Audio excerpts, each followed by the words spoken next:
Good evening, and I'm going to be reading from Matthew chapter 24 tonight, and we're going to talk a little bit more about the fact is that the timing of the rapture, and as far as when will the rapture actually take place.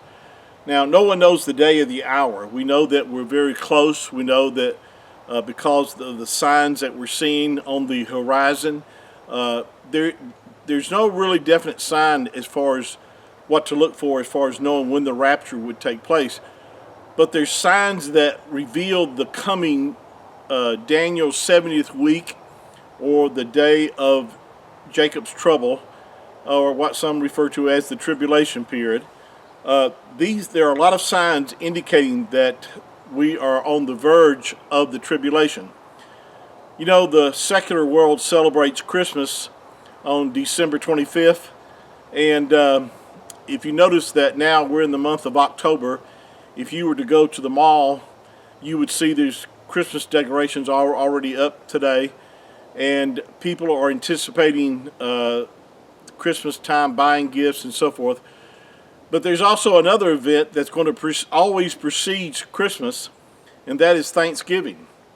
In a similar way, that's the way it is with the time frame that we're living in now. There's all signs of the coming of the Mashiach as far as to deliver Yashrael or Israel at the end of the tribulation. There's signs of the tribulation all before us on the news, and if you're paying attention, you realize that we're in the last days. But the thing that precedes all this is the rapture of the church. And again, the rapture of the church is all born again Jew and Gentile believers in the Jewish Messiah. That is who the church is identified as, or the kahel in Hebrew. So, or in Greek, it would be referred to as the ecclesia, but it's a group of believers who the Messiah said that he would build his kahel upon the revelation of who he was. And that's who the church is. And because we are not appointed to Yahuwah's wrath, because we've already been justified, made righteous by our faith and trust in the Messiah. And righteousness has been imputed to you and I, and Yahuwah, our Creator, sees us that way. And so we are not appointed to this time frame. Now, reading in Matthew 24, it says here, starting at verse, let's say verse 29. And by the way, this is a favorite verse, these next few verses that people like to use to try to prove that the rapture is at the end of the tribulation. But because they take these verses out of context, we can prove that they're not correct. But let me read here. It says in verse 29, Matthew 24, verse 29, the Messiah, Yahusha, is speaking, and he says, immediately after the tribulation of those days shall the sun be darkened, and the moon shall not give her light, and the stars shall fall from heaven, and the powers of the heavens shall be shaken. And then shall appear the sign of the Son of Man in heaven, and then shall all the tribes of the earth mourn, and they shall see the Son of Man coming in the clouds of heaven with power and great glory. Now, this is not the rapture.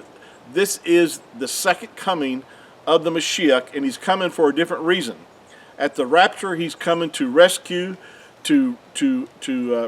us, his bride, to take us to the Father's house, fulfilling a promise that he made to us in John chapter 14, verses 1 through 3. He made a promise that he would come back for us because he was going to prepare a place for us, and that we would go and be with him. This is so different from the second coming. The second coming is coming for a different reason, and in fact, we're coming back with him if you read through Revelation chapter 19. So, this is talking about after the tribulation, because verse 29 says, immediately after the tribulation, that the sun shall be darkened, and the moon shall not give her light, and the stars shall fall from heaven, and the powers of heaven shall be shaken. And then shall appear the sign of the Son of Man in heaven, and all the tribes of the earth shall mourn, and they shall see the Son of Man coming in the clouds of heaven with power and great glory.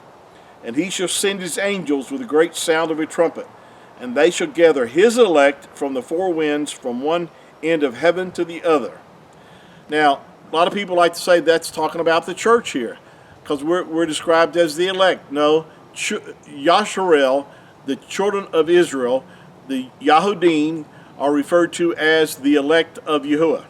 Now, the church is also referred to as the elect over in the New Testament by the Apostle Paul, but again, this is just a word that identifies a set of chosen people, or set apart people, and the ones that the set apart people that it's making reference to is the elect of Israel. So at this time frame shall all the elect of Yasharel be gathered together. Now they're gathered together for a particular reason. Those that have survived the tribulation, they will be allowed to enter into the millennial reign of the Messiah, the Mashiach. Those that have died during the tribulation, that have put their faith and trust in the Messiah, the Mashiach, will be raised at that point. And they'll also be allowed to enter into this millennial kingdom on the earth, because Israel, or Yasharel, was not promised the rapture. They were promised an eternal inheritance upon the earth. The church's home is in the New Jerusalem. We've talked about this in our past teachings. Our citizenship is in heaven, as the Apostle Paul wrote about in Philippians chapter 3, verse 20. We're going to continue this on our next session, because there's a lot more I need to get into, but I got to cut it short because we're running long on this session. So until our next time together, just be looking up, for our redemption is drawing near.